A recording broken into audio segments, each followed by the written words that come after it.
La pénurie de main-d'œuvre se fait sentir de plus en plus au sein des entreprises québécoises.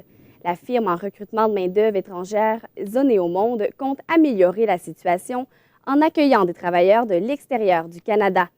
Je reçois aujourd'hui le vice-président exécutif de la firme, Serira Srine, pour en connaître davantage. Bonjour, Monsieur Srine. Oui, bonjour. Vous aviez l'objectif d'accueillir une vingtaine de travailleurs pour la première année. Comment se cheminent les démarches jusqu'à maintenant? Bien, présentement, on est branché à peu près 12 pays.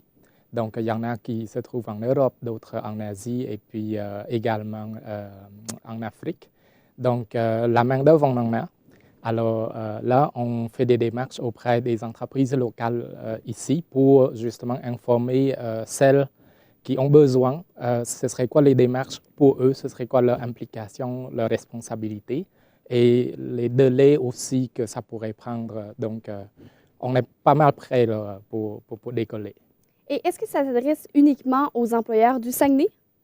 Saguenay-Lac-Saint-Jean, pour toute la région, c'est sûr que nos entreprises de la région est en priorité. Cependant, je reçois aussi, par exemple, des demandes des entreprises qui se trouvent à Montréal, qui se trouvent à Québec, et même du côté anglophone du Canada aussi. Donc, OK. à cause de bouche à oreille, pourtant, on vient de commencer, ça fait comme un mois à peine. Oui. Puis, quel est le plus grand défi pour les employeurs qui accueillent ces travailleurs qui viennent de l'étranger? Les défis pour eux, en fait, c'est d'abord dans la partie recrutement, donc c'est les délais, parce qu'on doit quand même passer par quelques ministères, donc ça fait qu'il y a des délais par rapport à ça. Également, c'est toute la partie, la connaissance au niveau de la culture de l'autre. Et ça, c'est important également parce qu'il faudrait favoriser leur accueil, leur intégration dans le milieu de travail, leur communication avec les employés au sein de l'entreprise, tout autre. Alors, donc, ça, je nomme ces quelques défis. Cependant, par exemple, notre entreprise offre un service clé en main. Donc, depuis la planification, pourquoi aller chercher tous ces travailleurs-là, jusqu'à la partie vraiment technique dans les démarches d'immigration, parce qu'on travaille en collaboration, en partenariat, je forme équipe avec des avocats d'immigration et des consultants d'immigration. Donc, ils sont des gens très compétents pour s'occuper de ça.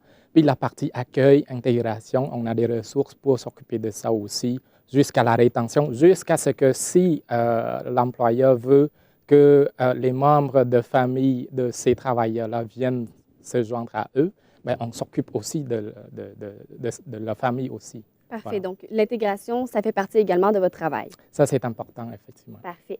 Puis, hier, il y a eu à Radio-Canada le résultat d'un sondage qui a été mené par la firme Crop.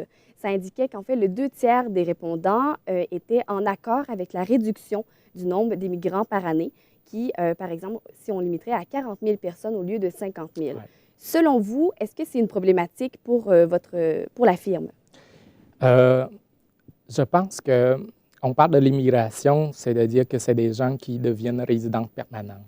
Alors que notre clientèle, nos services sont offerts aux travailleurs étrangers. Et c'est sûr que ces travailleurs étrangers pourraient devenir résidents permanents, par exemple après 1 an, 2 ans de travail, comme les étudiants étrangers d'ailleurs. Donc, c'est sûr que ce quota-là touche particulièrement la résidence permanente, donc ceux qui veulent devenir résidents permanents. Par contre, par exemple, nos employeurs ont différents choix. Ils pourraient embaucher pas juste des personnes immigrantes, ça peut être des travailleurs étrangers comme ça pourrait être des étudiants diplômés, des étudiants internationaux, ça pourrait être aussi nos jeunes Québécois diplômés et également des personnes retraitées. Donc, il y a plusieurs solutions à ce niveau-là.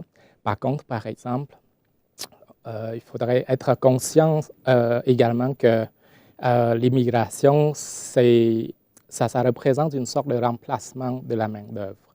Parce que le Québec est confronté au vieillissement de la population, le départ à la retraite, le taux de natalité. Donc, la population active sur le marché du travail, il n'y en a pas beaucoup. Et c'est là que l'immigration, ça vient combler ça vient remplacer surtout cette main-d'œuvre-là. Donc, il y a des retombées économiques importantes. Justement, dans le même sens, le nouveau premier ministre François Legault oriente un peu dans le même sens de réduire le nombre des migrants. Est-ce que l'appui de Québec est nécessaire pour vous? Il y a un travail à faire, par exemple, au niveau de l'éducation en lien avec les retombées économiques en matière d'immigration. L'immigration a ses valeurs économiques. Et si nos élus développent des discours plutôt, par exemple, qui concernent plus l'aspect, par exemple, sécurité ou qui diffusent des informations qui créent certaines perceptions qui font peur justement à la population, je pense que ça n'aide pas. Dans le côté anglophone du Canada, par exemple, souvent les discours des élus portent sur les valeurs économiques de l'immigration. Et donc, parce qu'une personne qui est capable de travailler, peu importe les couleurs que cette personne, justement, parle n'importe quelle langue, il y a des valeurs économiques. Et je pense que l'enjeu est sur la partie économique des choses. Oui, et rapidement, en région, est-ce que les employeurs semblent intéressés? Oui, beaucoup. C'est impressionnant de voir l'ouverture parce que le besoin est là. Et également, c'est qu'ici, à Saguenay, comme au niveau de l'immigration, il n'y a pas vraiment de problématique comme telle. D'accord? Donc, il n'y a pas de gangs de rue qui sont des étrangers. Il n'y a pas de problèmes de sécurité. Donc, l'immigration est quand même bien perçue.